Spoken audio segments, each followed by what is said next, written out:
In this FireTEAM test preparation video, I'm going to be talking to you about how to prepare for the FireTEAM test. This FireTEAM test preparation resource is for aspiring American and Canadian firefighters who are preparing for the FireTEAM test administered by the National Testing Network. My name is Luann and I own Smart Tutoring and Test Preparation Services. I've been working with aspiring firefighters since 2012. I'm an experienced professor and learning strategist at the post-secondary level, and I am the course creator and study guide author for the Smart Tutoring content that you can find at smarttutoring.ca. I understand that the test preparation materials for the FireTEAM tests are very limited, and I want to help you pass that test so that you can move forward in your recruitment process with ease. Today, we're going to be looking at how to prepare for the FireTEAM test. I'm going to break this down section by section for you. If you haven't already, go and grab a pen and paper. This way you can take notes as we move forward. We'll start with the FireTEAM Human Relations video test. The FireTEAM Human Relations test is given to you in two parts. In part one, you will focus on teamwork, customer service, and interpersonal skills. You will be watching videos based on firefighting-related scenarios. After each video, firefighter candidates are asked to choose the best course of action from 4 multiple-choice answers. The FireTEAM Human Relations test plays without stopping, and you are not able to go back and replay a scenario. Part 2 of the FireTEAM Human Relations test will immediately follow Part 1, and it's related to Part 1. This part of the FireTEAM Human Relations test focuses on the behaviors of the individual firefighters and supervisors who appear repeatedly in the scenarios shown in Part 1 of the FireTEAM Human Relations test. In Part 2, you will be asked to observe these fire personnel characters. Then you'll be asked questions about their characters' actions. Part 2 of the Human Relations video test is not covered in the ergometrics and applied research practice tests. So there's nothing on the market that will help you prepare for Part 2 of the Human Relations section. To prepare for Part 2, you are encouraged to pay attention to the characters in the practice test and imagine what it would be like to work with them. FireTEAM Human Relation answers must come from the information provided in the test. So don't overthink these questions. Your prior firefighting experience or training is not required in this section of the test. In my research, I found that best answers to FireTEAM human relation questions will demonstrate the following characteristics. Please write this down and have an idea of what they mean and how you would demonstrate them before you enter your FireTEAM test. Adaptability, communication, compassion, congenial with coworkers, considers coworkers before self, customer relations, dealing with difficult situations, industrious and hardworking, integrity, ethics, leadership, persistence in ongoing learning, safety orientation, and supervisory or management support. The next part of the FireTEAM test we're going to be talking about is the mechanical reasoning test.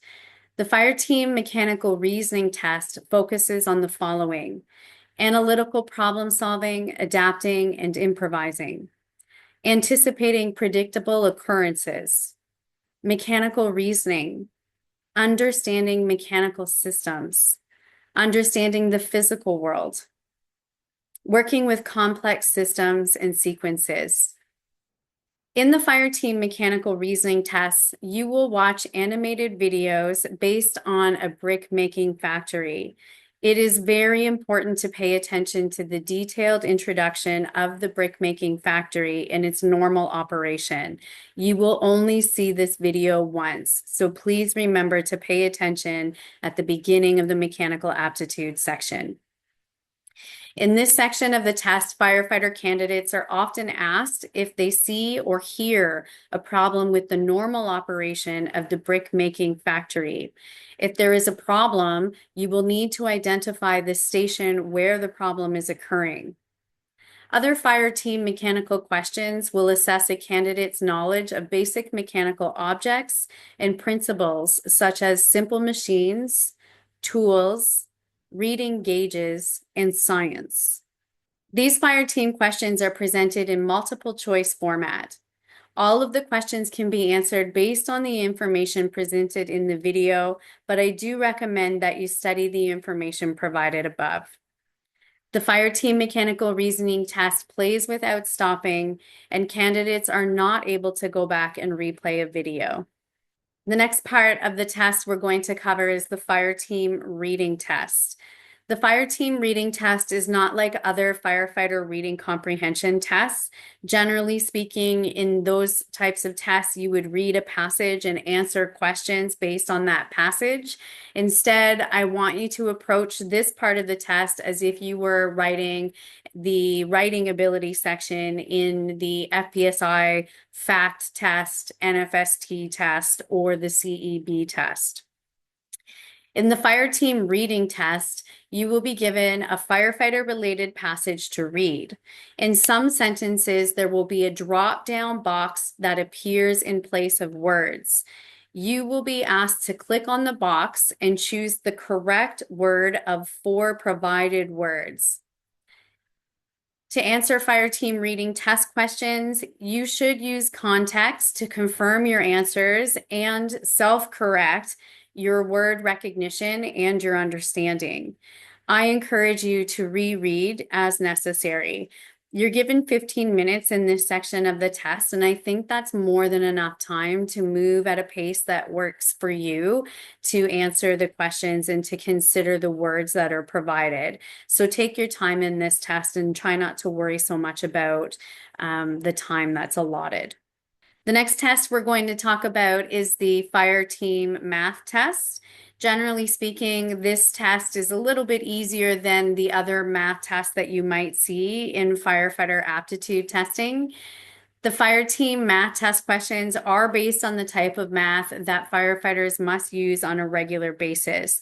You will be looking at questions that involve addition, subtraction, multiplication, division, and proportions. Firefighter candidates watch video-based segments in the fire team math test. Candidates must pay attention because the information is given to you visually and verbally.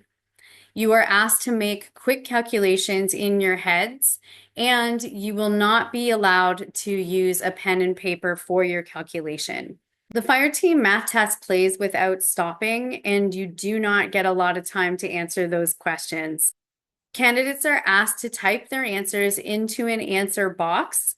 The answer box has lines in it that indicate how many digits are in the answer. Candidates cannot type more digits than what is indicated. If you are preparing for the fire team test, I do recommend that you practice typing answers instead of writing them on paper so that you get more familiar with this practice before you write your fire team test. Next week, I will be giving you a fire team test study guide packed full of fire team test tips. You don't want to miss this video. If you are an aspiring American or Canadian firefighter who is preparing for the fire team video, do subscribe to this YouTube channel so you don't miss next week's video. My name is Luann, and I thank you so much for being here. Have a smart day.